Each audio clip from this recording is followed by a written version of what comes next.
साथियों को नमस्कार। मैं आशुतोष एक बार फिर से स्वागत करता हूं आपके अपने परिवार वेदा एकेडमी में। बच्चे, हमारे टीचर जो है वो आपके बोर्ड एग्जाम से पहले प्री एग्जाम जो हो रहा है, आपका प्री बोर्ड एग्जाम हो रहा है, उसके लिए गेस्ट पेपर सारे टीचर दे रहे हैं। जैसे आपको इंग्लिश का मिला होगा, इंग्लिश का जब गेस्ट पेपर आपको मिला होगा, आप एग्जाम दिए होंगे तो देखेंगे कि आपका जो एग्जाम का प्री बोर्ड का जो एग्जाम है वो क्वेश्चन इसी गेस्ट पेपर से मिल रहे हैं।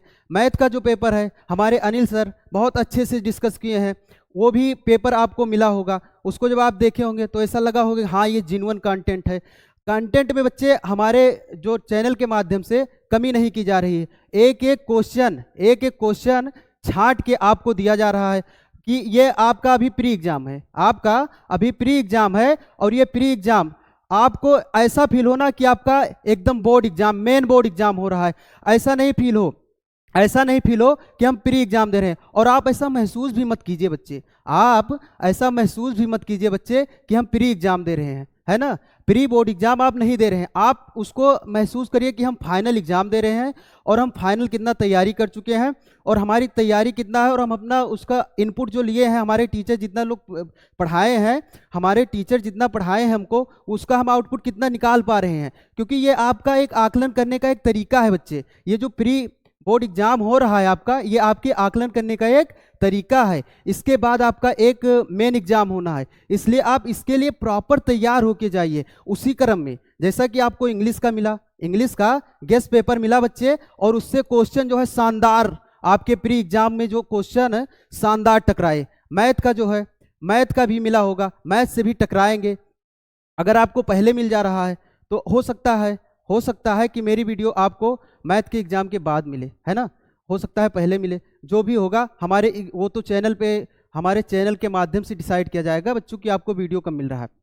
लेकिन क्वेश्चन आपको ये जो हमारा अभी आपको क्या दिख रहा है, pre board exam 2026, pre board exam जो 2026 आपका हो रहा है, उसके लिए हम एसएसटी का एक गेस्ट पेपर लेके आए हैं बच्चे। जो आपका ये गेस्ट पेपर है, ये जो गेस्ट पेपर है प्री बोर्ड एग्जाम के लिए है। इसका मतलब ये नहीं कि आपका ये प्री बोर्ड एग्जाम में ही काम आएगा। इसमें तो बच्चे काम ही आएगा, लेकिन इससे जो है डिक्टो क्वेश्चन आपके एग्जाम, जो आपका मेन एग्जाम होने वाला है, उसमें भी मिलने वाले हैं।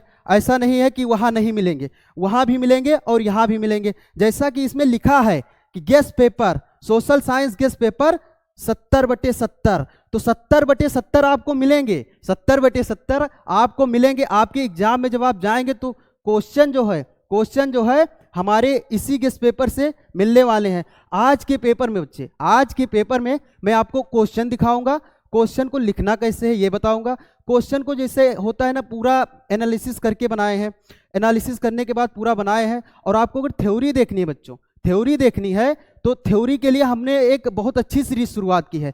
उस सीरीज का नाम है सुनामी सीरीज। और इस सुनामी सीरीज में ना बच्चे, हमारे जितने भी टीचर हैं वो 7 क्लास लेंगे। 7 क्लास में आपका पूरा सिलेबस कंप्लीट करा देंगे, इंपॉर्टेंट क्वेश्चन आंसर के माध्यम से, पीवाईक्यू के माध्यम से और कुछ थ्योरी के माध्यम से। पूरे सिलेबस को खत्म कराने की क्षमता रखते हैं 7 क्लास में। अब वो 7 क्लास आपकी, एक क्लास कोई 3 घंटे की भी हो सकती है, 4 घंटे की भी हो सकती है, 5 घंटे की भी हो सकती है। अब उस समय को आप मत देखिए कि सर तो 4 घंटे पढ़ा दिए एक क्लास में, समय मत देखिए। हमारे द्वारा जितने भी क्वेश्चन आंसर और जितने भी कंटेंट दिए जा रहे हैं जिन्युइन रहेंगे एकदम। आपके एग्जाम में, आपके बोर्ड एग्जाम में डिक्टो फंसेंगे। और उसके पहले आपको एक नमूना दिखाएंगे प्री एग्जाम जो हो रहा है, प्री बोर्ड एग्जाम जो आपका हो रहा है, उसमें डिक्टो क्वेश्चन फंसा के हम लोग एक नमूना दिखाएंगे कि बोर्ड एग्जाम में क्वेश्चन फंसेंगे कैसे, है ना बच्चे। तो आप आज का जो पेपर होने वाला है, इसका मैं ऑब्जेक्टिव टाइप तो आपको डिस्कस कर दूंगा बच्चों। ऑब्जेक्टिव टाइप जो क्वेश्चन आंसर होंगे उसको मैं डिस्कस कर दूंगा। उसके बाद में जो आपके डिस्क्रिप्टिव टाइप क्वेश्चन होंगे, वर्णनात्मक क्वेश्चन होंगे, उसको मैं आपको केवल बता दूंगा कि लिखना कैसे है और कौन कौन से क्वेश्चन आपको तैयार करके जाने हैं। और वो क्वेश्चन से रिलेटेड जितनी भी इंफॉर्मेशन है, उसके इर्द गिर्द की जितनी इंफॉर्मेशन है, आपको पूरी तैयार करके जानी है। हो सकता है कि जैसे इस बोर्ड इस बोर्ड में जितने भी क्वेश्चन मैं लगाया हूं, हो सकता है कि उसमें से एक दो क्वेश्चन आपको जो यहां से ना मिले, बाहर से मिले, लेकिन जो चर्चाएं कर दूंगा, उसी से रहेगा बच्चे। तो आप ज़्यादा देर ना करते हुए हम अपने क्लास की शुरुआत करते हैं और चलते हैं क्लास के पहले क्वेश्चन पे। देखिए बच्चों, आपको जैसा कि आपको पता है कि आपका पेपर जो है वो 2 खंडों में डिवाइड होता है, और 2 खंडों में जो डिवाइड होता है आपका पेपर, तो उसमें होता क्या है कि पहले खंड में आपको बहुविकल्पीय प्रश्न दिए जाते हैं और उसके साथ आपको OMR सीट दी जाती है, उस पर आपको टिक करना रहता है। क्या लिखा है बच्चों? खंड आ, बहुविकल्पीय प्रश्न। निर्देश क्या है आपके लिए? नीचे दिए गए प्रश्नों के प्रत्येक 4 विकल्प दिए गए हैं, प्रत्येक 4 विकल्प दिए गए हैं। सही विकल्प चुनकर OMR उसे OMR उत्तर पत्रांक पर चिन्हित कीजिए। अब क्या करना है बच्चों? ये जो क्वेश्चन आपको मिलेगा, अब ये क्वेश्चन मिलेगा, इसके साथ आपको OMR सीट दी जाएगी। OMR सीट में इसको आपको टिक करना है और चिन्हित करना है कि मतलब इसका आंसर क्या होगा। तो पहला क्वेश्चन आपके लिए लिया गया है बच्चों, पहला क्वेश्चन है कि ऑटो वन बिस्मार्क का संबंध किस देश से है? ऑटो वन बिस्मार्क का संबंध किस देश से है? ऑप्शन ये है बच्चों इटली, ऑप्शन बी है जर्मनी, ऑप्शन सी है फ्रांस, ऑप्शन डी है ब्रिटेन। एक बार आप सोचिए कि ये ऑटो वन बिस्मार्क आखिर ये नाम हमारे सिलेबस से कैसे जुड़ा है? तो आप लोगों ने पढ़ा जरूर होगा, ऐसा नहीं है कि आप अगर पढ़े हो तो ऑटो वन बिस्मार्क का नाम ना सुना हो। तो ऑटो वन बिस्मार्क जो थे बच्चे, जब जर्मनी का एकीकरण हो रहा था, तो जर्मनी के एकीकरण के दौरान महत्वपूर्ण भूमिका निभाई थी। तो अब ये क्वेश्चन आपसे पूछ रहा है कि ऑटो वन बिस्मार्क का संबंध किस देश से है? तो आप बोलेंगे सर ऑटो वन बिस्मार्क का संबंध जो है वो जर्मनी से है। किस देश से है बच्चों? जर्मनी से है। तो इसका जो राइट आंसर हो जाएगा, क्वेश्चन ए का राइट आंसर जो हो जाएगा बच्चों, आप बोलेंगे सर इसका राइट आंसर जर्मनी हो जाएगा। इसी क्रम में आप दूसरा क्वेश्चन देखिए। अब आप दूसरा क्वेश्चन देखिए, जलियांवाला बाग की घटना कब हुई थी? तो आप ध्यान से अपने मन में सोचिए, जलियांवाला बाग हत्याकांड क्या था? ऐसा नहीं है कि मैं आपको ऑब्जेक्टिव क्वेश्चन आंसर करा रहा हूं बच्चों। तो ऑब्जेक्टिव क्वेश्चन आंसर भले ही मैं आपको ऑब्जेक्टिव क्वेश्चन आंसर करा रहा हूं, लेकिन अब आपके जो वहां पे डिस्क्रिप्टिव टाइप क्वेश्चन होते हैं, उसमें भी आपसे पूछा जा सकता है कि जलियांवाला बाग हत्याकांड क्या था, संक्षिप्त में टिप्पणी कीजिए। हो सकता है आपसे वहां भी पूछ लिया जाए। तो जलियांवाला बाग अगर हत्याकांड के बारे में, जलियांवाला बाग हत्याकांड की घटना के बारे में अगर आपके सामने क्वेश्चन आया, तो उसके बारे में, उसका कारण क्या था, उसके परिणाम क्या हुए, वह घटना हुई कब थी, उसका क्रम क्या था, इतनी चीज आप तैयार करके ही जाइएगा। आज के गेस्ट पेपर में बच्चों मैं आपको बता रहा हूं कि क्वेश्चन तैयार कैसे करके जाने हैं और कितनी कितनी चीजें आपको तैयार होनी चाहिए। तो जलियांवाला बाग हत्याकांड, अब इसमें बच्चों हत्याकांड नहीं लिखा है ना, इसमें सीधा लिखा है जलियांवाला बाग की घटना कब हुई थी। तो अब ऐसा नहीं है कि इतना लिखा है और उसके बाद में मान लीजिए ये लिख कर आ जाए कि जलियांवाला बाग हत्याकांड की घटना कब हुई थी, तो आंसर नहीं बदलने वाला। आप बोलेंगे सर जलियांवाला बाग हत्याकांड 8 अप्रैल 1919 को हुआ था। सर मैंने तो ये कभी नहीं पढ़ा कि जलियांवाला बाग हत्याकांड 8 अप्रैल 1919 को हुआ था, है ना। बोलेंगे सर थोड़ा नजदीक चलिए, नजदीक होता तो हम थोड़ा सोचते भी, 12 होता 14 होता तो सोचते भी एक बार, लेकिन इतना दूर तो नहीं था, मैंने पढ़ा है और मुझे याद है। तो आप बताइए, पहला ऑप्शन ये है 8 अप्रैल 1919, दूसरा है 10 अप्रैल, दूसरा ऑप्शन है बच्चों 10 अप्रैल 1919, तीसरा ऑप्शन है मीन्स सी ऑप्शन है 13 अप्रैल 1919 और डी ऑप्शन है 25 अप्रैल 1919। तो आपको पता होगा, आपको बिल्कुल पता होगा, ये एकदम बच्चों आप समझ लीजिए आपके लिए एकदम नॉर्मल सवाल है और आप तुरंत एकदम क्या बताएं इसको, तो टिक मार के आगे बढ़ जाएंगे। तो तुरंत टिक मार के आगे बढ़ जाएंगे। तो इसका राइट आंसर क्या होगा? अब राइट आंसर क्या होगा? आप बोलेंगे सर इसका तो राइट आंसर होने वाला है सी, 13 अप्रैल 1919 को जलियांवाला बाग हत्याकांड हुआ था। कहाँ हुआ था ये आप कमेंट बॉक्स में बताइएगा, और ये कहाँ हुआ था आप कमेंट बॉक्स में जरूर बताइएगा, आपके आंसर का इंतजार रहेगा। इसी के साथ एक होमवर्क मैं आपको और दे रहा हूं, आप इसको कहीं से भी ढूंढिएगा, अपनी बुक से, गूगल से, क्रोम से, कहीं से भी ढूंढिएगा, लेकिन आंसर कमेंट बॉक्स में बच्चों छा जाने चाहिए, आंसर कमेंट बॉक्स में छा जाने चाहिए। ये जो पहला क्वेश्चन है ना, पहला क्वेश्चन है ऑटो वन बिस्मार्क का संबंध किस देश से, तो इसका तो आंसर आपको पता होगा, लेकिन मैं आपसे अगर ये पूछ लूं कि भारत का बिस्मार्क किसे कहा जाता है, जैसे आपसे मैं ये पूछ लूं कि भारत का बिस्मार्क किसे कहा जाता है, तो अब मैं इसका आंसर अभी नहीं बताऊंगा, मैं इसका आंसर अभी आपको नहीं बताने वाला हूं। इसका आंसर आपको कमेंट बॉक्स में, एकदम कमेंट बॉक्स में आंसर की झड़ी लगा देना है, लाइनें लग जानी चाहिए कि भारत का बिस्मार्क किसे कहा जाता है और जलियांवाला बाग हत्याकांड की घटना कहाँ हुई थी। चलिए आते हैं तीसरे क्वेश्चन पे। अंतरराष्ट्रीय मुद्रा कोष IMF की स्थापना कब हुई थी? अब बच्चों IMF की स्थापना कब हुई थी? इसके साथ एक और संस्था थी, दो संस्थाओं की स्थापना एक साथ हुई थी, दोनों की स्थापना एक साथ हुई थी। एक थी अंतरराष्ट्रीय मुद्रा कोष और एक था वर्ल्ड बैंक। अब वर्ल्ड बैंक और अंतरराष्ट्रीय मुद्रा कोष की स्थापना, दोनों की स्थापना एक ही साथ हुई थी, इसीलिए इन दोनों को जुड़वा बहन कहा जाता है बच्चों, इसीलिए इन दोनों को जुड़वा बहन कहा जाता है, जुड़वा बहन या जुड़वा संस्थाएं कहा जाता है। तो बताइए अंतरराष्ट्रीय मुद्रा कोष IMF की स्थापना कब हुई थी? कब हुई थी बच्चों? ऑप्शन ये है 1940, ऑप्शन बी है 1942, ऑप्शन सी है 1945 और ऑप्शन डी है 1944।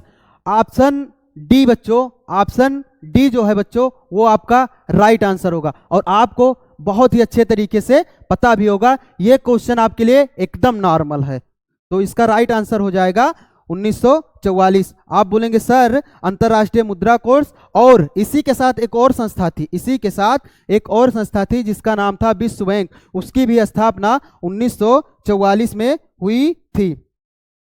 अब बच्चों इसके बाद चौथा क्वेश्चन आता है। चौथा क्वेश्चन, फ्रांस की क्रांति कब हुई थी? फ्रांस की क्रांति कब हुई थी? एक एक बच्चे को पता होगा कि फ्रांस की क्रांति कब हुई थी, लेकिन बच्चों इस क्वेश्चन को यहां डालने का मतलब ये नहीं है कि आप बस फ्रांस की क्रांति कब हुई थी आपको इतना ही पता हो। अब फ्रांस की क्रांति कब हुई थी और उसके कारण क्या थे, उसके परिणाम क्या थे, उसका एक घटनाक्रम क्या था, और फ्रांस की क्रांति क्यों हुई थी, ये सारी चीजें, अगर ये क्वेश्चन आपको अगर शब्द सुनने को मिला ना बच्चों कि फ्रांस की क्रांति, अगर आपको इतना शब्द सुनने को मिला, तो फ्रांस की क्रांति के लिए आपके माइंड में एक मंथन होना चाहिए, आपके मस्तिष्क में एक मंथन होना चाहिए, और वो मंथन होना चाहिए फ्रांस की क्रांति को लेकर कि फ्रांस की क्रांति क्यों हुई थी, उसका परिणाम क्या था, उसका एक घटनाक्रम क्या था। तो बच्चों आपको मैं फ्रांस की क्रांति बहुत अच्छे से करा चुका हूं। आप अगर नहीं देखे हैं, नहीं पढ़े हैं, तो हमारी जो सुनामी सीरीज चल रही है उसमें आप देख लीजिए, और अगर उसमें भी नहीं देखते हैं तो मैं आपका जो पहला चैप्टर है उसको बहुत अच्छे से कराया हूं, लगभग 2 घंटे लगे हैं, पूरे चैप्टर को बहुत अच्छे से पढ़ाया हूं। इसी चैनल पर आपको उसकी वीडियो मिल जाएगी, तो फ्रांस की क्रांति के बारे में आप पढ़ लीजिएगा कैसे क्या है। फिलहाल फ्रांस की क्रांति कब हुई थी, तो आप आंसर देखिए। पहला ऑप्शन है बच्चों, पहला ऑप्शन है कि फ्रांस की क्रांति 1800 नहीं होगा क्या, 1688 ईस्वी में हुई थी। ऑप्शन बी है 1789 ईस्वी में हुई थी। ऑप्शन सी है 1914 ईस्वी में हुई थी, और ऑप्शन डी है 1939 ईस्वी में हुई थी। तो इसका आंसर बताने की लगता है मुझे जरूरत नहीं है, क्योंकि एक एक बच्चे को पता होगा। फिर भी मैं आपको आंसर बताते चलूंगा बच्चों। इसका जो आंसर हो जाएगा ऑप्शन नंबर बी हो जाएगा। एक क्वेश्चन आता है, एक क्वेश्चन 5 नंबर जो क्वेश्चन है बच्चे, समाचार पत्र केसरी, समाचार पत्र केसरी का प्रकाशन निम्नलिखित में से किसने किया था? ऑप्शन है आपके पास महात्मा गांधी, बाल गंगाधर तिलक।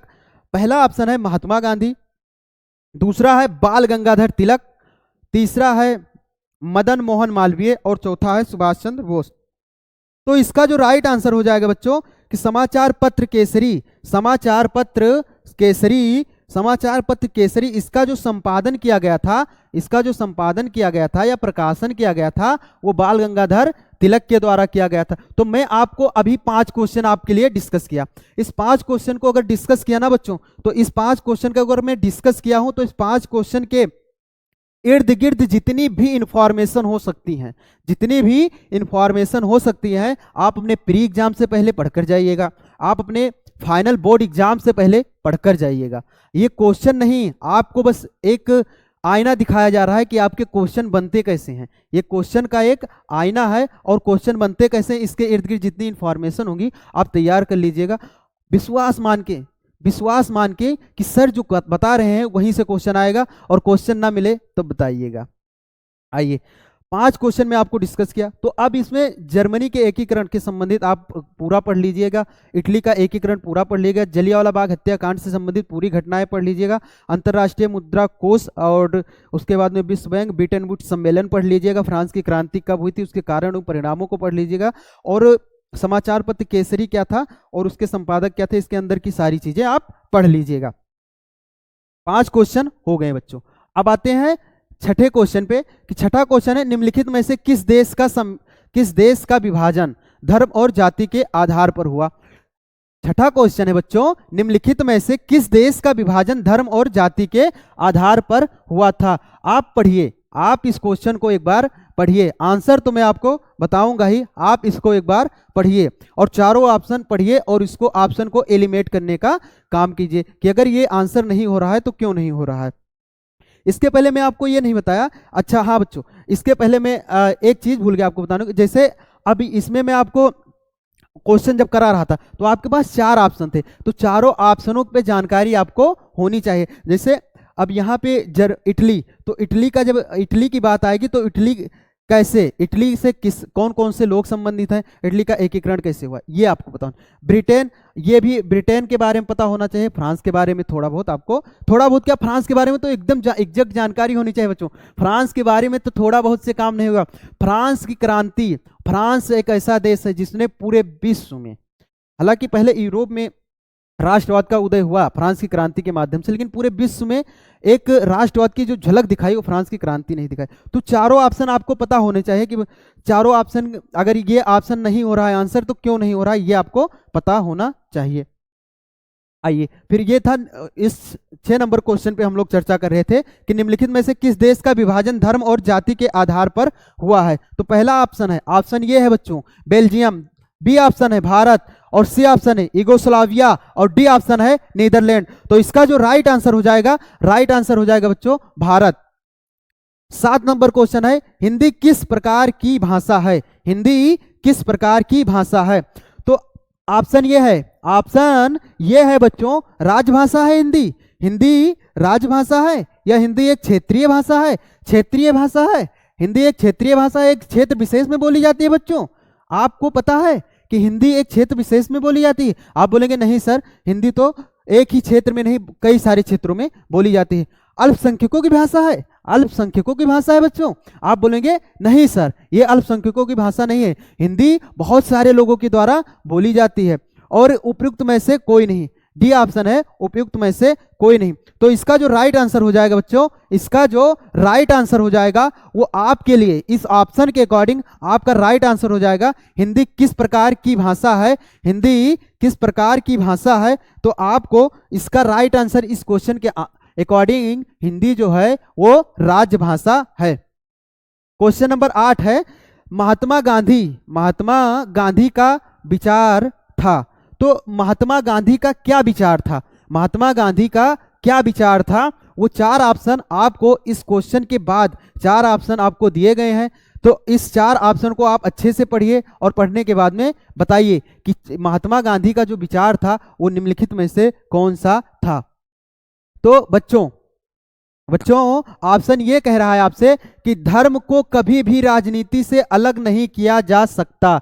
क्या कह रहा है ऑप्शन ये बच्चों कि धर्म को कभी भी राजनीति से आप अलग नहीं कर सकते। तो ये क्या ये महात्मा गांधी का विचार था? क्या ये महात्मा गांधी का विचार था? आप बोलेंगे सर इसका तो हम निर्धारण बाद में करेंगे, पहले आगे भी देख लें, कि आगे क्या क्वेश्चन है। तो आगे बी ऑप्शन में है बच्चों कि धर्म का राजनीति से कोई संबंध नहीं है। फिर सी ऑप्शन आता है धर्म और राजनीति अलग अलग हैं, और डी ऑप्शन है उपयुक्त में से कोई नहीं।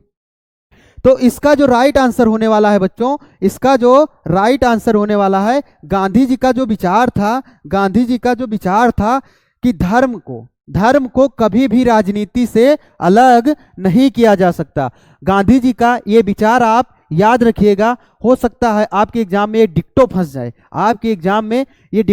जाए, फिलहाल तो प्री एग्जाम में, तो ये प्री बोर्ड एग्जाम जो आपका हो रहा है उसमें तो हमें क्वेश्चन यहीं से टकराने वाले हैं बच्चों, लेकिन जो बोर्ड एग्जाम होगा वो हमारे इसी क्वेश्चन के इर्द गिर्द सारी जानकारी आपको घूमने वाली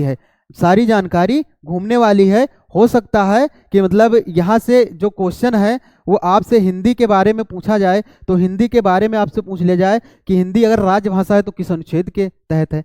आप लोग इसको ढूंढिएगा और पढ़िएगा।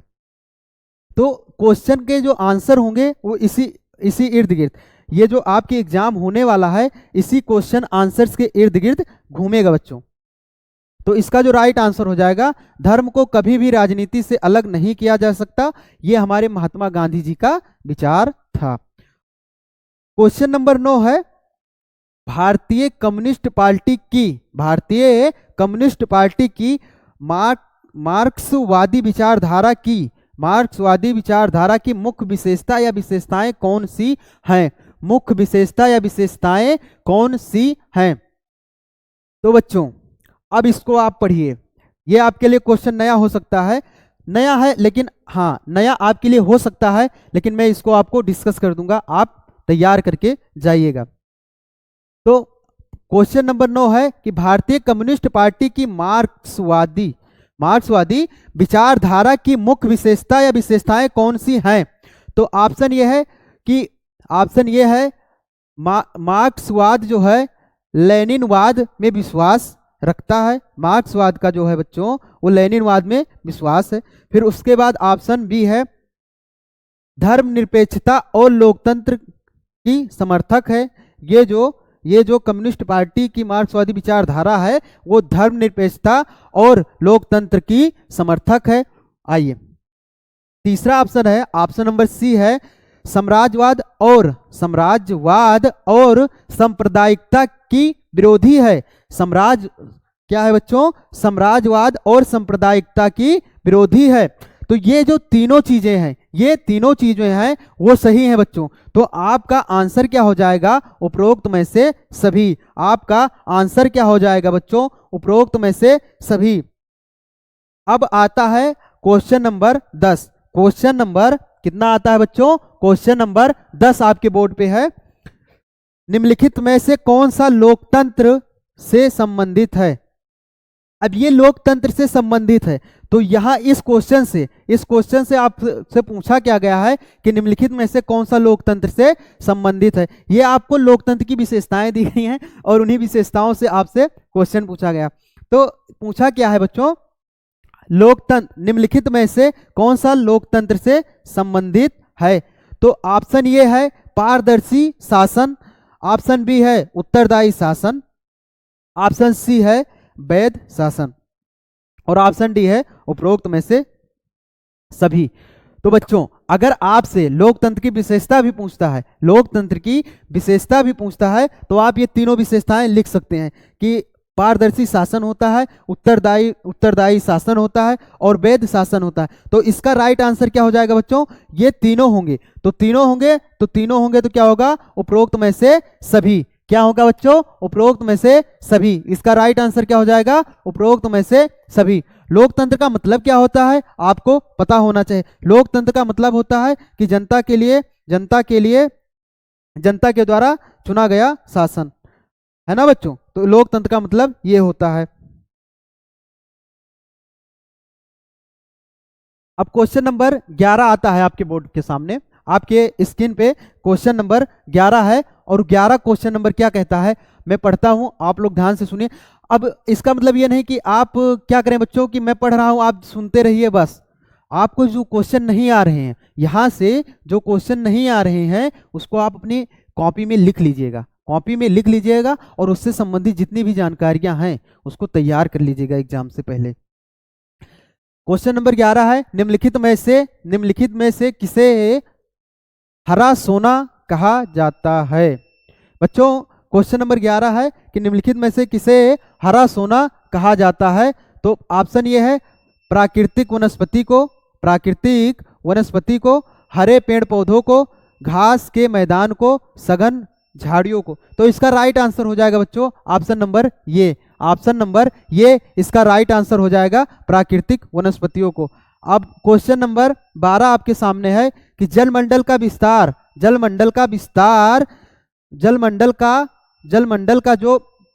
का कितना प्रतिशत भाग समुद्र जल के रूप में उपलब्ध है? तो इसका जो बच्चों राइट आंसर हो जाएगा, ये मैं आप कई जगह देखा और कई जगह देखा, इसका जो आंसर है कई प्रकार से मिल रहे हैं। कहीं पे मिल रहे हैं 97, कहीं पे 97.5 मिल रहा है, कहीं पे 95 मिल रहा है, कहीं पे 96। लेकिन मैं कई जगह देखने के बाद, पूरा एनालिसिस करने के बाद में मैं इसको आंसर पे पहुंचा, जो जिस आंसर पे पहुंचा उसको मेरे हिसाब से आंसर नंबर बी होना चाहिए।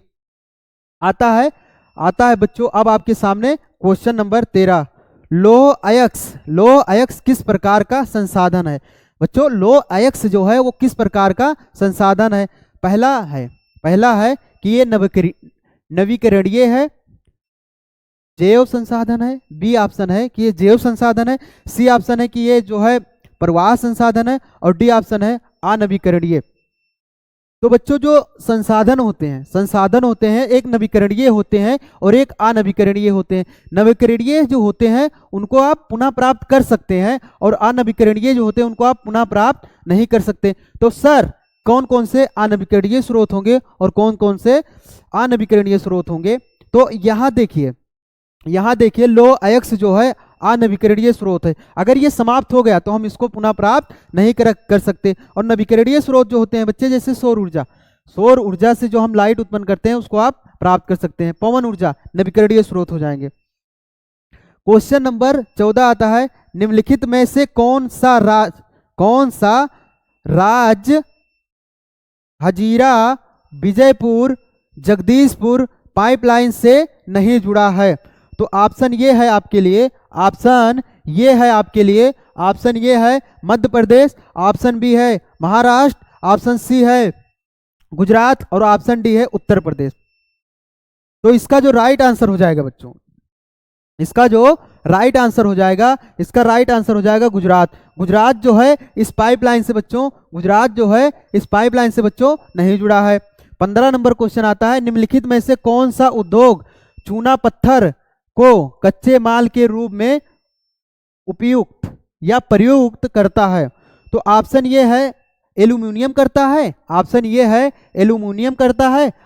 बी है सीमेंट करता है और ऑप्शन डी है प्लास्टिक और ऑप्शन सी है प्लास्टिक और ऑप्शन डी है मोटर गाड़ी।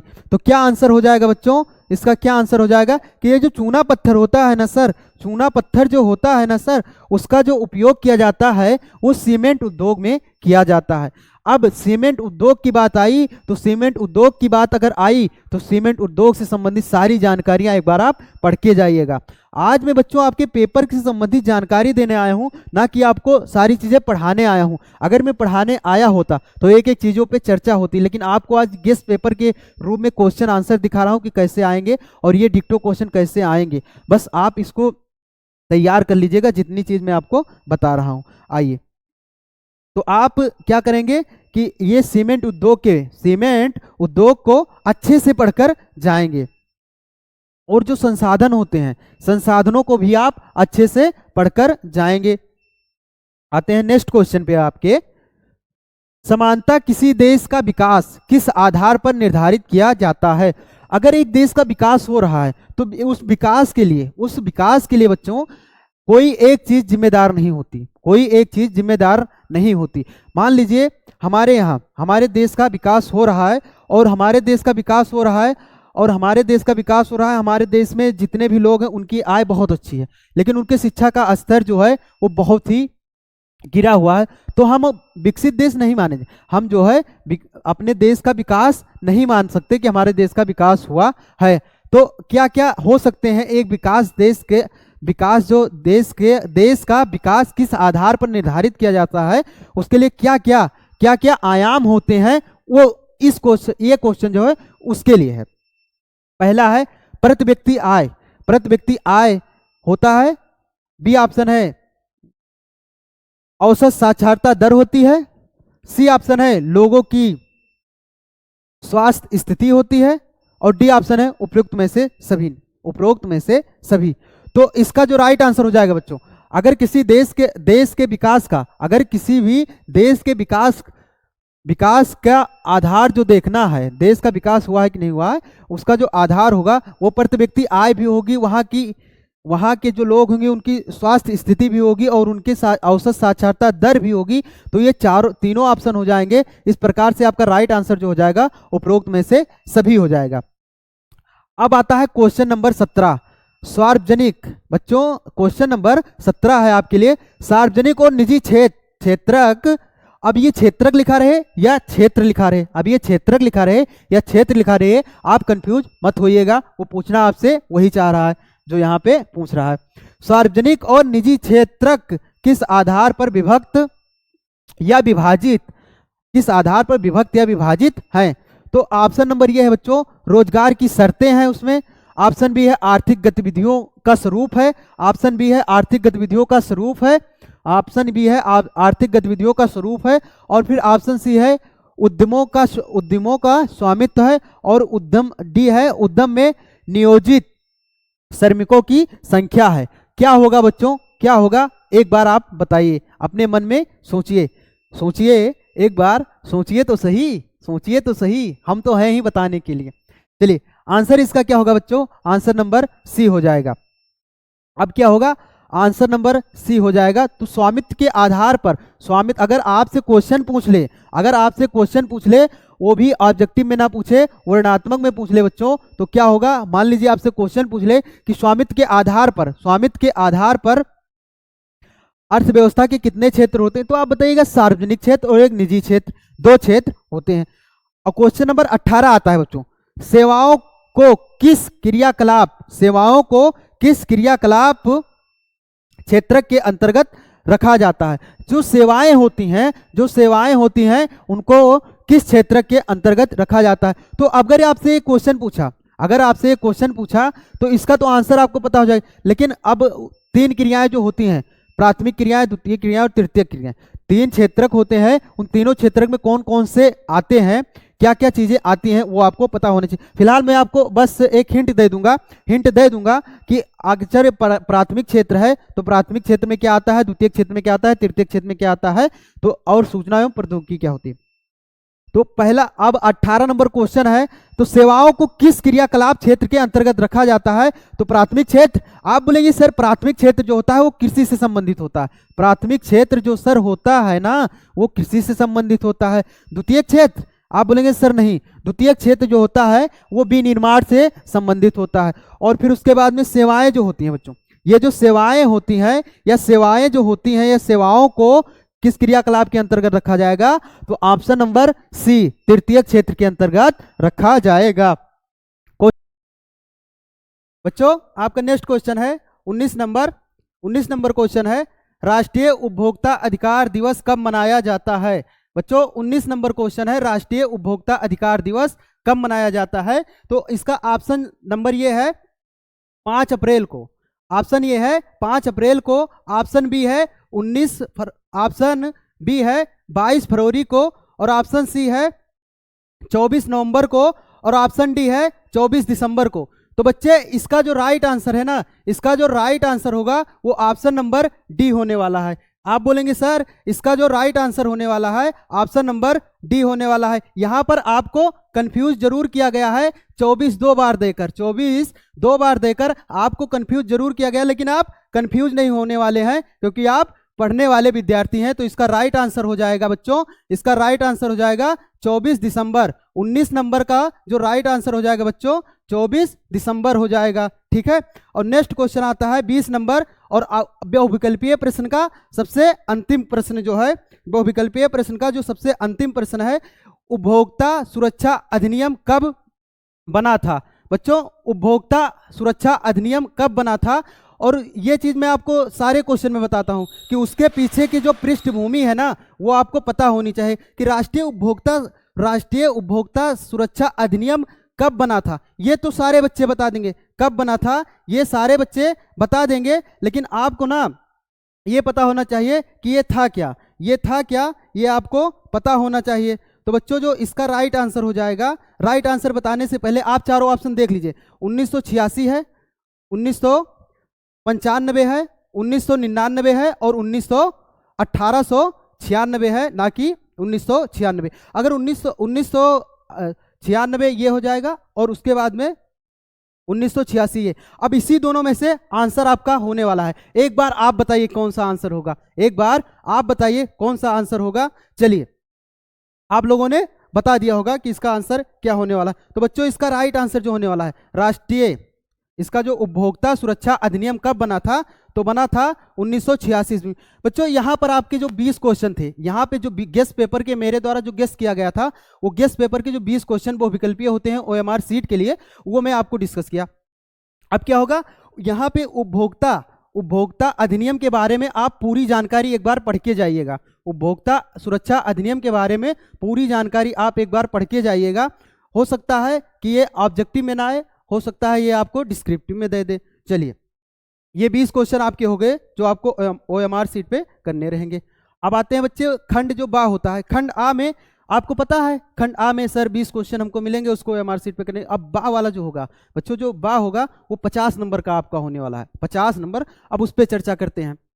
गेस्ट पेपर में जो हम क्वेश्चन आपके लिए सिलेक्ट किए हैं उस पर, तो वर्णात्मक ऐसे आप में लिखा रहेगा 1 और जो दूसरा रहेगा उसमें लिखा रहेगा 2। तो दूसरा वाला जो रहेगा उसको आपको 150 शब्द में लिखना रहेगा और जो पहला है उसको आपको 80 शब्द में लिखना है। चलिए अब ज़्यादा देर ना करते हुए मैं आपको क्वेश्चन बता देता हूँ और ये क्वेश्चन लिखना कैसे है उस पर थोड़ी बहुत क्या मतलब जितना आपके एग्जाम के लिए जरूरी है उतनी सारी चर्चाएं कर दूंगा। मैं बच्चों पहले ही बता दूं कि ये आपके लिए आज जो मैं आपके लिए गेस्ट पेपर लाया हूं, इसमें मैं आपको पढ़ा नहीं रहा हूं। ऐसा मत सोचिएगा कि सर तो आ रहे हैं बस ऊपर बता रहे हैं। मैं आपको आज पढ़ा नहीं रहा हूं, मैं आपको बस बता रहा हूं कि आपके एग्जाम में क्वेश्चन बनते कैसे हैं, और क्वेश्चन बनते हैं तो उसको लिखना कैसे है वो प्री एग्जाम से पहले आपको एक बार तैयार करके भेज रहा हूं। रियल फीलिंग लीजिएगा बोर्ड एग्जाम की, है ना बच्चे। आइए तो अब आता है 21 नंबर क्वेश्चन। 21 नंबर क्वेश्चन आता है बच्चों आपके लिए। 21 नंबर क्वेश्चन है, 21 नंबर क्वेश्चन है, राष्ट्र राज्य के उदय पर संक्षिप्त टिप्पणी कीजिए। राष्ट्र राज्य के उदय पर संक्षिप्त टिप्पणी लिखिए। राष्ट्र राज्य के उदय पर संक्षिप्त टिप्पणी लिखिए और या उसी में अथवा लग के आएगा। आपके एग्जाम में अथवा रहेगा, अथवा है खिलाफत आंदोलन कब शुरू हुआ। खिलाफत आंदोलन कब शुरू हुआ, संक्षेप में स्पष्ट कीजिए। संक्षेप में क्या करना है बच्चों, स्पष्ट करना है।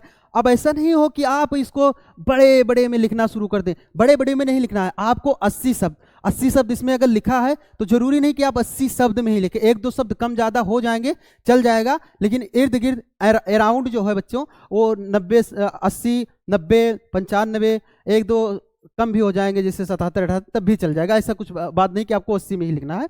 तो आपकी जानकारी पूरी होनी चाहिए। अब ये नहीं कि 80 शब्द को क्या करें आप 50 में समेट दें, तो ऐसा भी मत करिएगा कि हम 50 शब्द में पूरी जानकारी दे दिए, है ना। तो 1-2 शब्द आगे पीछे चल सकते हैं। अब ये क्वेश्चन ऐसे आपके एग्जाम में भी ऐसे आएगा। अब आप या तो इसको करिए या तो इसको करिए, लेकिन मैं आपको कहूंगा आप करिए एग्जाम में जो मन करेगा वो करिएगा दोनों में से। लेकिन यहाँ जब हम आपको बता रहे हैं तो तैयार आप दोनों करके जाइएगा। कोई जरूरी नहीं कि हो सकता है ये वाला आपको दे दे, ये वाला उसमें ना रहे, हो सकता है ये वाला आप में ना रहे, इसके जगह पे कोई दूसरा क्वेश्चन पूछ लिए जो आपको ना आता हो, तो आप दोनों तैयार किए रहेंगे बच्चों तो ये वाला कर देंगे। तो राष्ट्र राज्य के उदय पर संक्षिप्त टिप्पणी कीजिए। तो राष्ट्र राज्य क्या होता है आपको पता होना चाहिए। राष्ट्र राज्य को अच्छे से पढ़िएगा। इसके उदय के कारण क्या थे उसको पढ़िएगा। राष्ट्र राज्य क्या होता है? राष्ट्र राज्य वह होता है बच्चों जिसके क्या होता है, उसमें एक निश्चित भूभाग होगा, वहां पर एक सरकार होगी, वहां पर समान भाषा होगी, समान संस्कृति होगी, उसको आप राष्ट्र राज्य बोलेंगे। तो अब इसके उदय के क्या कारण थे? इसके उदय के क्या कारण थे एक बार पढ़ लीजिएगा। इसके उदय के सारे कारण आप देख कर जाइएगा। फिर उसके बाद में इसके उदय में तो फ्रांसीसी क्रांति के बारे में जब आप पढ़ेंगे तो उसमें आपको चर्चा की जाएगी, राष्ट्र राज्य का उदय कैसे हुआ, वो सब चीज आपको मिल जाएगी, उसको आप पढ़ लीजिएगा। दूसरा क्वेश्चन इसी में आता है कि सर खिलाफत आंदोलन कब शुरू हुआ? खिलाफत आंदोलन कब शुरू हुआ संक्षिप्त में स्पष्ट कीजिए। अब खिलाफत आंदोलन क्या था? खिलाफत आंदोलन क्या था? खिलाफत आंदोलन था बच्चों जब हमारे यहाँ भी और हमारे विश्व में भी जब प्रथम विश्व युद्ध चल रहा था, प्रथम विश्व युद्ध जब चल रहा था बच्चों, तो हुआ क्या था, जो तुर्की में वहाँ के खलीफा थे, तो तुर्की के खलीफा जो थे, जब ब्रिटेन जीत गया, ब्रिटेन जब जीत गया तो तुर्की के खलीफा पद को समाप्त कर दिया। तो इसीलिए हमारे यहाँ जितने भी मुसलमान थे वो एकत्रित हो गए हिंदुओं के साथ और खिलाफत आंदोलन की शुरुआत कर दी। अब ये शुरू कब हुआ था वो आपको पता होना चाहिए। उसके बाद में यहाँ मैं आपको बताऊंगा नहीं कब शुरू हुआ था, क्योंकि सारी चीजें अगर मैं बता ही दूंगा तो आप यही पढ़कर चले जाएंगे। आप इतनी ही चीजें तैयार करेंगे। जब आप खुद से ढूंढेंगे चीजों को, जब आप खुद से ढूंढेंगे चीजों को, तो आपका जो ज्ञान होता है बच्चों तभी बढ़ता है। ऐसा नहीं होता है ना कि अब कोई टीचर पढ़ा रहा है, मान लीजिए कोई टीचर पढ़ा रहा है, वो पढ़ाए आप उतनी चीजें, लेकिन कुछ चीजें जब आपको होमवर्क के रूप में दी जाए, जैसे आज मैं आपसे पूछा कि जलियांवाला बाग हत्याकांड हुआ था तो कहाँ हुआ था। अब आप कैसे भी ढूंढेंगे, वो बुक से ढूंढें या फिर गूगल करके ढूंढें, चैट जीपीटी कैसे ढूंढें, लेकिन आप ढूंढेंगे। तो आप जब ढूंढ लेंगे तो उसमें अदर भी जानकारी आपको मिलेगी। एक क्वेश्चन मैं आपसे और पूछा होमवर्क में कि बच्चे उसको आप होमवर्क के तौर पे जानिएगा कि मतलब भारत का बिस्मार्क किसे कहा जाता है, आप मुझे कमेंट बॉक्स में बताइएगा। तो आप उसको ढूंढेंगे जरूर। आप एक अच्छे विद्यार्थी की पहचान ही होती है ना बच्चों कि जितने भी चीज उसको उनके टीचर के द्वारा बताई गए वो अपना करें उसको। अब ज्यादा इधर उधर बातों को ना करते हुए मैं आपको आगे के क्वेश्चन पे ले चलता हूं। नेक्स्ट क्वेश्चन है बच्चों आपके लिए कि संघवाद। बच्चों नेक्स्ट क्वेश्चन है आपके लिए, इस नेक्स्ट क्वेश्चन है, एक मिनट रुक जाइए। नेक्स्ट क्वेश्चन है कि संघवाद की किन्हीं चार विशेषताओं का वर्णन कीजिए। तो बच्चों 4 विशेषता नहीं, आप कम से कम 6 से 7 विशेषता पढ़ के जाइएगा। 6 से 7 विशेषता पढ़ के जाइएगा। ये तो 80 शब्द के लिए है, लेकिन जब वो आपसे 150 शब्द में लिखाएगा, ना तो वो आपसे पूछ लेगा कि 6 से 7 विशेषताएं लिखने के लिए दे देगा। तो आप मेरे कहने से 4 तो पढ़िएगा ही, लेकिन 6 से 7 विशेषताएं जरूर पढ़ के जाइएगा। 6 से 7 विशेषताएं जरूर पढ़ के जाइएगा। फिर इसी में अथवा एक है, राजनीति में जाति के नकारात्मक पहलुओं को, महत्वपूर्ण बिंदुओं को स्पष्ट कीजिए। तो बच्चे जो राजनीति होती है, ये क्वेश्चन कहना क्या जाए, जो राजनीति होती है, राजनीति में जाति का अगर हस्तक्षेप हो जाता है तो उसके क्या नकारात्मक प्रभाव पड़ते हैं, वो भी पढ़ के जाइएगा। आज की वीडियो में आपको क्वेश्चन बता रहा हूं, लिखना कैसे बस इतना बता रहा हूं, इतना आप कर लीजिएगा। अब ये 21 क्वेश्चन, अब इसमें देखने के लिए तो आपको 21-22 2 क्वेश्चन दिखाई दे रहे हैं, लेकिन इसमें 4 क्वेश्चन है। एक ये हो गया खिलाफत आंदोलन, एक संघवाद हो गया और एक राजनीति वाला, राजनीति में जाति के नकारात्मक पहलुओं के महत्वपूर्ण बिंदुओं को स्पष्ट कीजिए। आइए, ये आपके इतने क्वेश्चन आप तैयार करके एग्जाम में जाएंगे ही। फिर बच्चों आता है वनों की, 23 नंबर क्वेश्चन है आपके लिए, वनों की हानि से क्या आशय है। वनों की हानि से होने वाले किन्हीं 3 प्रभावों का उल्लेख कीजिए। अब वनों की हानि वनों की हानि, बच्चे वन की हानि से क्या तात्पर्य है? वन की हानि से तात्पर्य होता है कि वनों की कटाई करना, वनों को नुकसान पहुंचाना, वनों को नुकसान पहुंचाना। अब आप ऐसा नहीं इसको किताब की भाषा मत पढ़िएगा, किताब की भाषा मत पढ़िएगा। वन आपके इर्द गिर्द होंगे जरूर, वन आपके इर्द गिर्द होंगे जरूर, पेड़ पौधे आपके इर्द गिर्द होंगे जरूर। तो आप एक बार सोचिएगा कि हमारे इर्द गिर्द अगर पेड़ पौधे कट रहे हैं तो कहीं ना कहीं वनों का क्या हो रहा है? ह्रास हो रहा है, वनों का ह्रास हो रहा है। तो अब ये वन अगर नहीं रहेंगे, ये अगर वन नहीं रहेंगे तो हमारा क्या नुकसान होगा? आप लिखिए, अपने क्रिटिकल थिंकिंग करिए, क्रिटिकल थिंकिंग करिए। किताबों में तो लिखा है, लिखने को तो सारी चीजें लिखी हैं, तो आप इतना पढ़ कर जाइएगा कि वनों की हानि से क्या आशय है, पता होना चाहिए आपको। और इसके वनों की जब हानि हो रही है तो वनों की हानि से क्या क्या नुकसान हो रहे होंगे, ये पढ़ लीजिएगा। 3 प्रभाव नहीं, कम से कम 6-7 प्रभाव पढ़ ही जाइएगा, क्योंकि एग्जाम बच्चा इतना प्रेशर होता है कि बच्चे उसमें 50% चीज 60% चीज भूल ही जाते हैं, इसलिए आप ज़्यादा से ज़्यादा पढ़कर जाइएगा। तो 3 नहीं, आप कम से कम 6 पढ़कर जाएंगे। सड़क परिवहन में सर्वाधिक, और इसी में अथवा है कि आप अथवा क्वेश्चन देखिए, सड़क परिवहन के सापेक्षिक लाभ की विवेचना कीजिए। सड़क परिवहन जो होता है, सड़क परिवहन जो होता है उसके क्या क्या लाभ होते हैं पढ़ लीजिएगा। 19 नंबर, अब आता है 24 नंबर क्वेश्चन, ना कि 19 नंबर। 19 नंबर तो ऑब्जेक्टिव था, तो 24 नंबर उपभोक्ता जागरूकता हेतु। उपभोक्ता बताया था ना आपको कि जब उपभोक्ता संरक्षण, उपभोक्ता सुरक्षा वाली बात मैं आपको बता रहा था ऑब्जेक्टिव में कि अधिनियम कब आया था, तो बताया था कि पढ़ना जरूर। वहीं से देखिए ये क्वेश्चन वहीं से क्लियर हो रहा है बच्चों। तो है क्या? उपभोक्ता जागरूकता हेतु कोई 4 उपाय सुझाइए। तो उपभोक्ता जागरूकता हेतु 4, मैं आपको क्यों बता रहा हूं, मैं आपको क्यों बता रहा हूं कि 4 लिखा है लेकिन 6-7 पढ़ के जाइएगा, क्योंकि जरूरी नहीं कि ये आपको, अगर ये बच्चों आपको 80 शब्द में लिखना है तो ये क्वेश्चन आपके 150 शब्द में नहीं पूछा जा सकता, पूछा जा सकता है। और 150 वाला ऐसा जरूरी नहीं कि 150 में पूछा गया तो 80 में नहीं पूछा जा सकता। इसलिए आप जब भी पढ़िए तो उसको इतना तैयार करिए कि अगर ये 150 शब्द में पूछा जाएगा फिर भी हम लिख देंगे। तो 4 तो पूछा है, 6-7 आप पढ़ लीजिएगा इसमें भी। अथवा संगठित क्षेत्रक क्या हो, संगठित जो क्षेत्रक है वो क्या है, और असंगठित क्षेत्रक, जो संगठित और असंगठित क्षेत्रक है के बीच भेद स्पष्ट कीजिए। भेद स्पष्ट करने का मतलब बच्चों अंतर बताना रहेगा आपको। लैंग्वेज से खेलने का काम आपका एग्जामिनर आपसे करेगा, लैंग्वेज से खेलने का काम जो है वो करेगा, लेकिन लैंग्वेज से खेलेगा, आप मत परेशान होइएगा। आपको समझना है कि वो पूछना क्या चाह रहा है हमसे। तो संगठित क्षेत्रक क्या होता है और असंगठित क्षेत्रक क्या होता है, इसमें अंतर लिखना होगा। तो आप संगठित क्षेत्रक पूरा पढ़ लीजिएगा और असंगठित क्षेत्रक पूरा पढ़ लीजिएगा। जब आपको पूरी जानकारी रहेगी, जब आपको पूरी जानकारी रहेगी, अंतर आप तुरंत लिखकर चले आएंगे, अंतर में आपको दिक्कत नहीं होगी। संगठित क्षेत्रक और असंगठित क्षेत्रक पढ़ के जाइएगा। अब आता है बच्चों, मैं आपको एक अनुमान के तौर पर, गेस पेपर के तौर पर मैं आपको जो आपके 80 शब्द वाले क्वेश्चन होते हैं, 80 शब्द वाले जो क्वेश्चन होते हैं उनका आंसर, उस पर मैं थोड़ी बहुत चर्चा किया है ना। पूरे क्वेश्चन तो मैं आपके एग्जाम के लिए नहीं बता सकता, या फिर उतना इस समय हमारे और आपके पास समय भी नहीं है कि पूरे क्वेश्चन को डिस्कस किया जाए। उसके लिए एक अलग सीरीज हमने शुरू की बच्चों, सुनामी सीरीज। पहले भी बता चुके हैं कि सुनामी सीरीज की शुरुआत आज मैं आपको गेस्ट पेपर करा रहा हूँ, तो गेस्ट पेपर में बस क्वेश्चन आंसर कैसे हैं और बनते कैसे हैं वो बता रहा हूँ।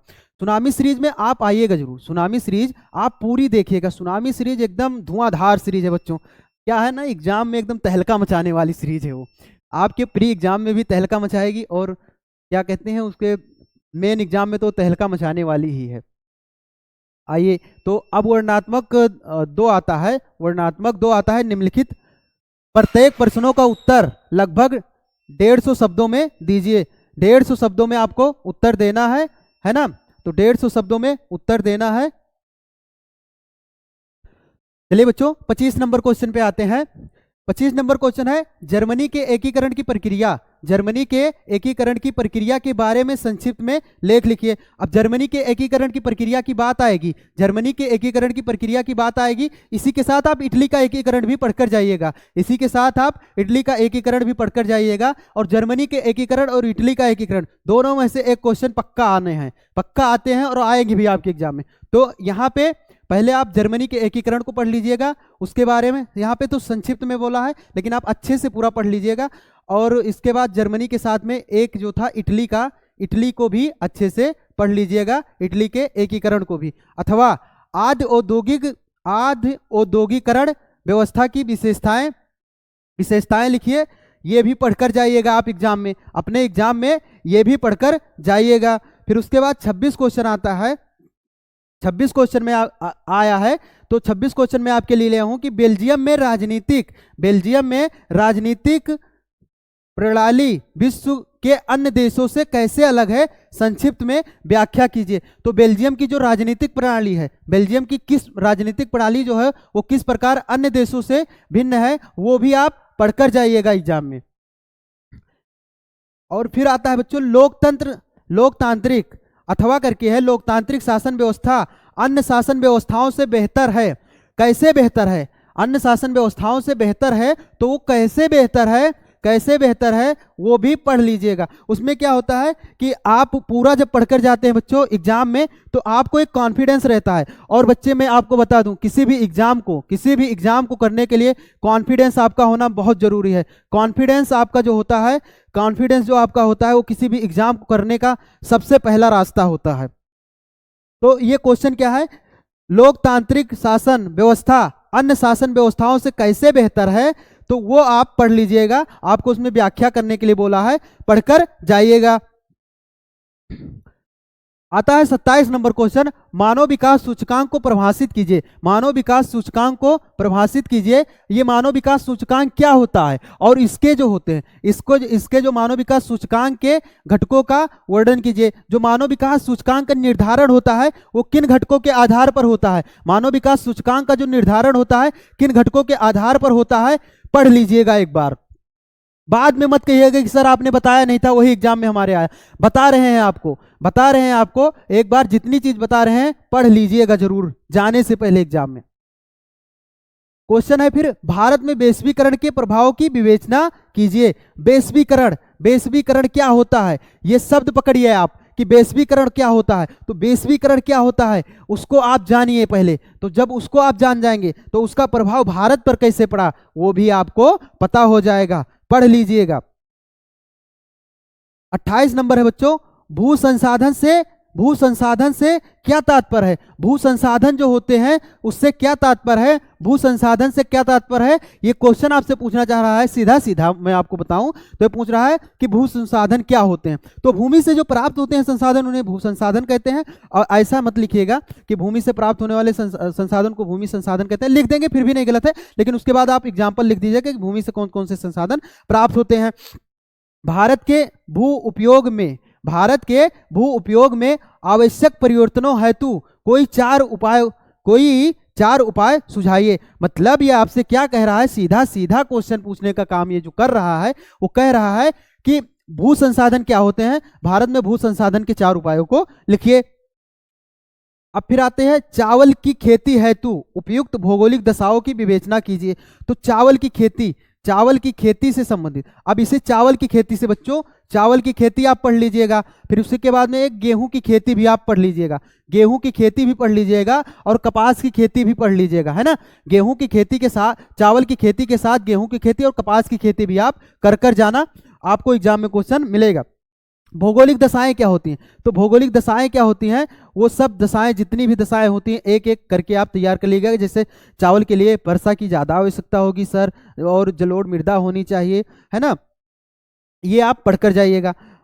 फिर उसके बाद में आवश्यक दशाओं की विवेचना कीजिए। भारत में ये दशाएं, जो भौगोलिक दशाएं होंगी वो पता होंगी, किन्हीं 3 प्रमुख चावल उत्पादक क्षेत्रों का उल्लेख कीजिए। तो भारत के 3 से 4 राज्य आपको क्षेत्र पता होंगे जहां चावल सबसे ज्यादा उत्पादन होता है। जैसे मैं आपको एक बताऊंगा, 2-3 आप खुद से ढूंढेंगे। 2-3 मैं आपको होमवर्क दे रहा हूं कि 2-3 आप ढूंढ लीजिएगा। तो मैं आपको एक बता दे रहा हूं, पश्चिम बंगाल चावल उत्पादन का एक प्रमुख क्षेत्र है। और इसके बाद जो आपको 3 से 4 राज्यों को और ढूंढना है, 3 से 4 राज्यों को और ढूंढना है। आइए बच्चों नेक्स्ट क्वेश्चन पे आते हैं। अब नेक्स्ट क्वेश्चन 28 क्वेश्चन तो मैं आपको करा दिया, इसके पहले 20 क्वेश्चन जो बहुविकल्पीय आते हैं उसका एक गेस दिया, गेस पेपर के तौर पे पढ़ा है। उसके बाद जैसे रिटर्न वाले आपके क्वेश्चन क्या होते हैं, जो लिखने होते हैं डिस्क्रिप्टिव टाइप में, उसको बताएं। अब मानचित्र संबंधी प्रश्न भी आते हैं आपके एग्जाम में, मानचित्र संबंधित जो प्रश्न भी आते हैं आपके एग्जाम में बच्चों, वो मानचित्र संबंधित भी प्रश्न आपके एग्जाम में आते ही हैं, तो उस पर भी थोड़ी चर्चा कर देते हैं और इससे संबंधित जितनी भी जानकारियां हैं उसको भी बता देंगे। उतना आप तैयार कर लीजिएगा बच्चों, उतना आप तैयार कर लीजिएगा। एक भी क्वेश्चन ऐसा नहीं होगा जो आपको बाहर से मिल जाए, है ना। बस आप तैयार कर लीजिएगा जितना बता दे रहे हैं। देखिए इसमें क्या है कि मानचित्र संबंधित प्रश्न। अब मानचित्र संबंधित प्रश्न में 29 का होगा आपका, 29 एक होगा, 29 का होगा, 29 का होगा और 29 खा होगा, 29 का होगा और 29 खा होगा। तो 29 का में जो होगा बच्चों, वो 29 का में जो होगा वो आपके हिस्ट्री से संबंधित क्वेश्चन होंगे और 29 खा जो होगा वो आपके ज्योग्राफी से संबंधित क्वेश्चन होने वाले हैं। तो लिखा क्या है, क्वेश्चन पढ़िए ध्यान से। निम्नलिखित स्थानों को भारत के लिए रेखा मानचित्र में चिन्हों द्वारा, मतलब वो चिन्ह दिया है आपको, उस चिन्ह के द्वारा नाम सहित दर्शाना है। नाम सहित दर्शाइए। जो आप जब पेपर देने जाएंगे तो आपको 2 मानचित्र मिलेगा, उसको आप उसकी चिंता नहीं करनी है, उसको आप मानचित्र को अपनी उत्तर पुस्तिका में अच्छे से संलग्न कर दीजिएगा। वही चीज बता रहा है, सही नाम तथा सही स्थान। पहले आपसे 2 चीज पूछा जाएगा। एक पूछा जाएगा उसका सही नाम बताइए कि अगर हम कोई स्थान पूछ रहे हैं तो उस स्थान का नाम क्या है। अगर आप सही लिखते हैं तो आपको आधा नंबर, अगर आप सही जगह पे लोकेट करते हैं तो उसको लिए भी आपको आधा नंबर, दोनों मिला के आपको 1 नंबर मिल जाएगा। जैसे इसके लिए आपको 1 नंबर मिलेगा, इसके लिए भी आपको 1 नंबर, इसके लिए भी 1 नंबर, इसके लिए भी 1 नंबर, इसके लिए, इस प्रकार ये 5 नंबर आपके लिए हो जाएंगे। तो क्या है, पहला क्वेश्चन है कि वह स्थान जहां 1905 में कांग्रेस का अधिवेशन हुआ था, वह स्थान जहां 1905 ईस्वी में कांग्रेस का अधिवेशन हुआ था। यहां पर तो मैं आपको बता दूंगा कि 1905 ईस्वी में बच्चों आपका जो कांग्रेस का अधिवेशन हुआ था, 1905 ईस्वी में बच्चों आपका कांग्रेस का जो अधिवेशन हुआ था वो तो हुआ था बनारस में हुआ था। लेकिन बच्चों इसके साथ 1905 वाला ही नहीं, 1905 वाला नहीं, 1905 वाला तो आपको पता ही होना चाहिए। इसके पहले कांग्रेस की 5 अधिवेशन लगातार, आपको पहला अधिवेशन, दूसरा, तीसरा, चौथा, पांचवा, 5 अधिवेशन कहाँ हुए, किस किस सन में हुए, याद करके जाना। उसके बाद कराची अधिवेशन, लाहौर अधिवेशन आप याद करके जाना, लखनऊ अधिवेशन पढ़ के जाना, है ना, इतना पढ़ के जाना। और वो आपसे पूछेगा इसी में से रहेगा तो बनारस हो जाएगा। अब बनारस तो बच्चों का पड़ता कहाँ है, उत्तर प्रदेश में पड़ता है। तो आप जब भारत का मानचित्र आपको मिलेगा तो उसमें उत्तर प्रदेश आप देखिएगा है कहाँ। एक बार मानचित्र को एनालिसिस करके जाइएगा कि उत्तर प्रदेश कहाँ है, और उसके बाद मध्य प्रदेश कहाँ है, छत्तीसगढ़ कहाँ है। सारी राज्यों को आपको पता होना चाहिए और राज्यों के साथ उनकी राजधानी भी आपको याद होनी चाहिए कि राजधानियाँ कौन कौन सी हैं उनकी।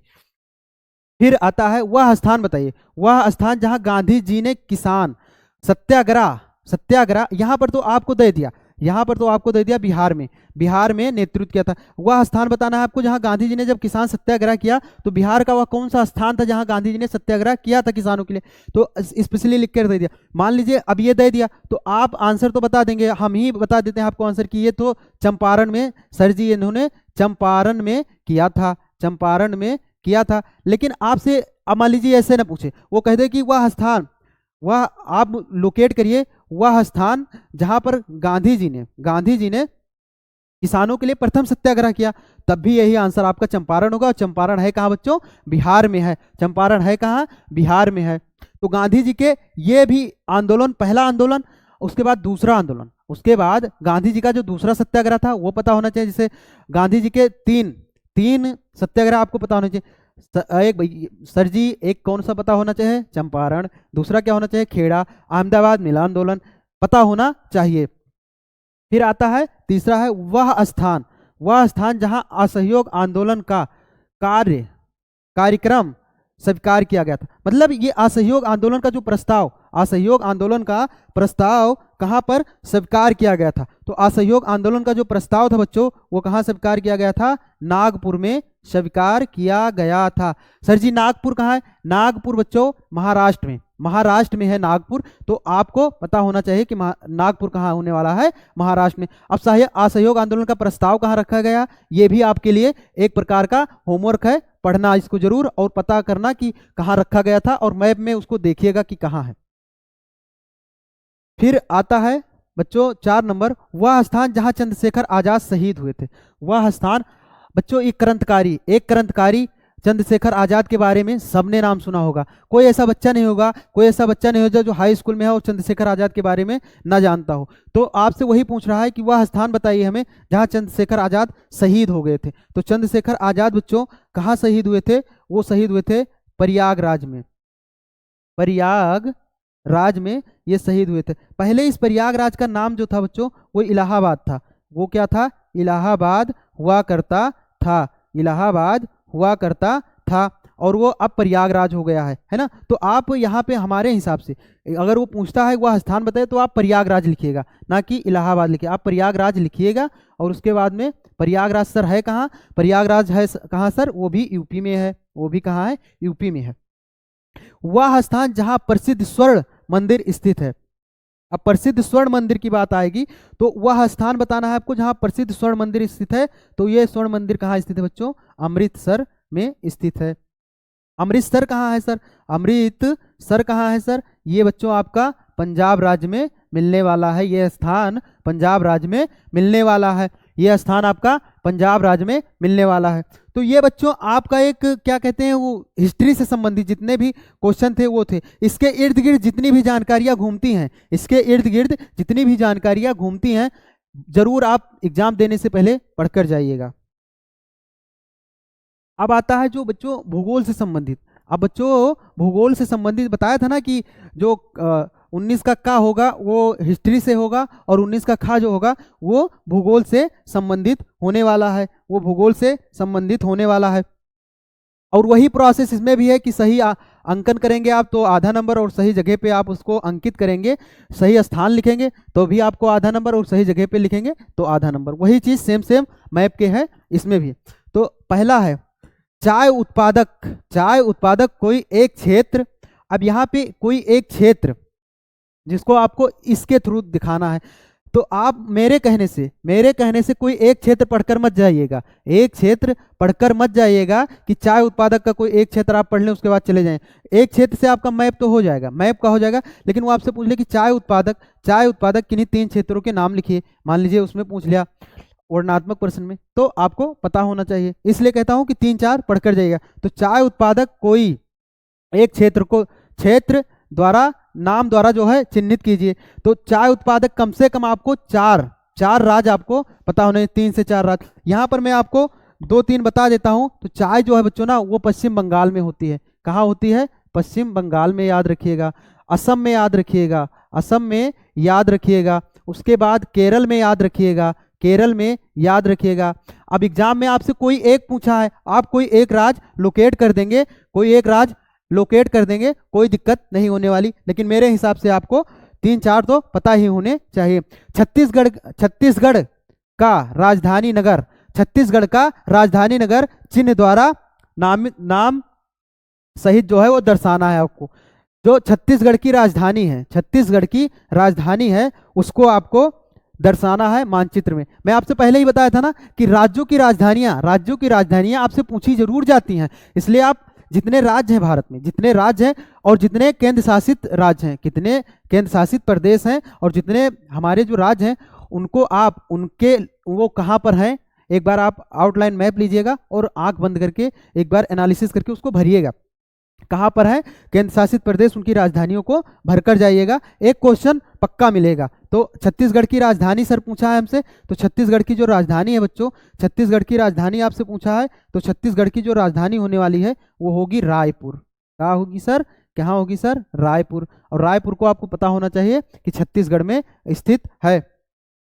दक्षिण भारत की एक प्रमुख नदी को चिन्हित कीजिए, या दक्षिण भारत की एक प्रमुख नदी चिन्ह द्वारा नाम सहित लिखिए। तो दक्षिण भारत की कम से कम 3-4 नदियों को आप याद कर लीजिएगा। दक्षिण भारत की 3-4 नदियों को याद कर लेना और उसकी वो नदियां बहती कैसे हैं उनका लोकेशन याद कर लेना। तो एक नदी दक्षिण भारत की एक नदी, तो दक्षिण भारत की एक नदी मैं आपको बता दूं, एक नदी बच्चों यहाँ पर मैं 2-3 नदियों को चर्चा कर दूंगा। एक कृष्णा नदी याद रखिएगा, एक गोदावरी याद रखिएगा, उसके बाद में तुंगभद्रा याद रखिएगा, पेरियार याद रखिएगा। जरूरी नहीं है कि आपको एक ही नदी याद कर जानी है, आप 2 3 4 नदी याद रखेंगे और वो बहती किस दिशा में है उनका आप एक पैटर्न याद रखेंगे, और किस राज्य में बहती हैं उतना याद कर लीजिएगा। नर्मदा नदी पर चौथा जो है, नर्मदा नदी पर बना एक बांध चिन्ह द्वारा नाम सहित दर्शाना है आपको। तो नर्मदा नदी पर एक बांध नहीं, कम से कम 2 3 बांध आप पढ़कर जाइए। मैं आपको क्यों बता रहा हूं कि आप ज्यादा पढ़कर जाइए, क्यों बता रहा हूं, इसलिए बता रहा हूं, कोई जरूरी नहीं कि आपके एग्जाम में जो आप पढ़कर जाएं वही आ जाए। तो नर्मदा नदी पर बच्चों एक बांध है आपके लिए, सरदार सरोवर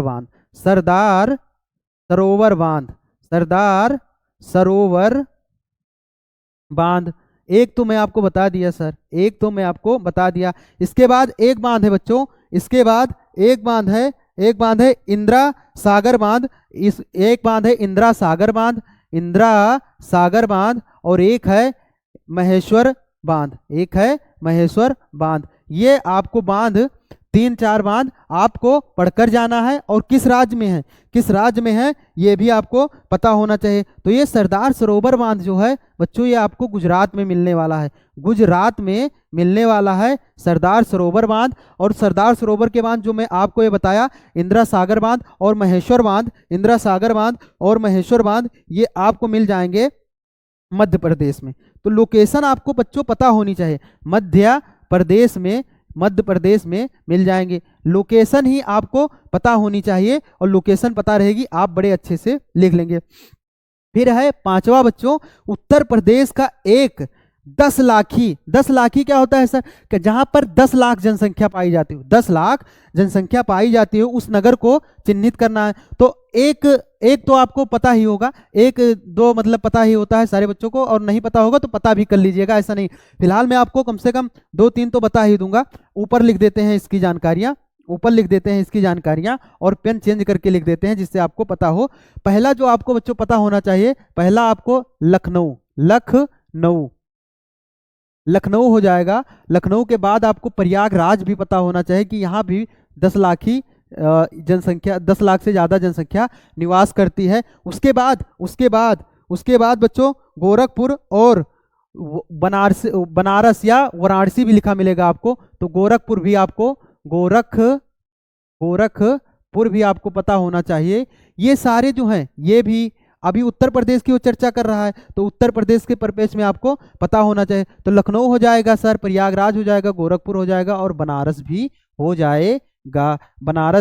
हो जाएगा। अब ये 4 आप याद रखिएगा। कोई जरूरी नहीं जो आपका मित्र है आगे मान लीजिए वो लखनऊ कर दिया, वो आगे लखनऊ लिख दिया, तो आप भी जरूरी नहीं कि आप भी लखनऊ लिखें, आप प्रयागराज लिख दीजिए, आप अच्छा हो जाएगा, आपका आंसर और भी अच्छा हो जाएगा बच्चों।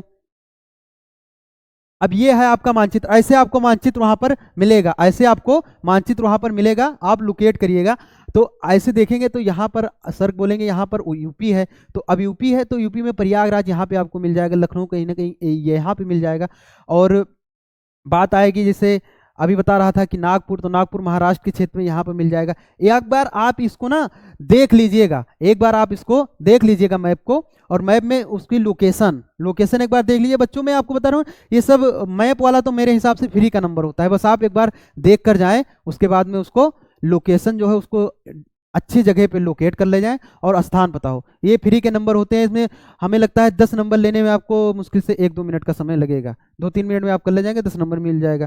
ठीक है, अब ये तो आपके परीक्षा के मार्किंग करेगा, वैसा करेगा। तो बच्चों आज का मैं आपको गेस्ट पेपर में आपको बताया कि क्वेश्चन बनते कैसे हैं, आपके एग्जाम में क्वेश्चन बनते कैसे हैं, और क्वेश्चन बनते हैं तो उसने लिखने का फॉर्मेट क्या होता है क्वेश्चन को बच्चों, और मैप से क्वेश्चन कैसे संबंधित बनेंगे, उसके इर्द गिर्द कितनी जानकारियां हो सकती हैं। ये पेपर बच्चों आप अपने प्री एग्जाम से पहले भी कर जाइएगा और बोर्ड एग्जाम से पहले भी कर जाइएगा। विश्वास मानिए आप ना, यहीं से क्वेश्चन बनने वाले हैं, और यहीं से क्वेश्चन बनने वाले हैं, ऐसा कोई मैं दावा नहीं कर रहा हूँ, आप खुद बताएंगे कि सर क्वेश्चन तो ऐसा ही आया जो आपने कराया था। तो बच्चों इसी शुभकामनाओं के साथ आपके साथ मैं अब विदा लेता हूँ, ये क्लास आज की करा दिया, और सुनामी सीरीज में हमारे साथ जुड़ते रहिएगा। ये आपका गेस्ट पेपर है जो प्री बोर्ड एग्जाम से पहले है। और इसी सब शुभकामनाओं के साथ मैं आज की क्लास समाप्त करता हूं बच्चों। आशा करता हूं कि आप स्वस्थ रहेंगे, मस्त रहेंगे और अपने मम्मी पापा का ख्याल भी रखेंगे और साथ में अपनी पढ़ाई भी शानदार तरीके से करते रहेंगे। जय हिंद, जय भारत बच्चों।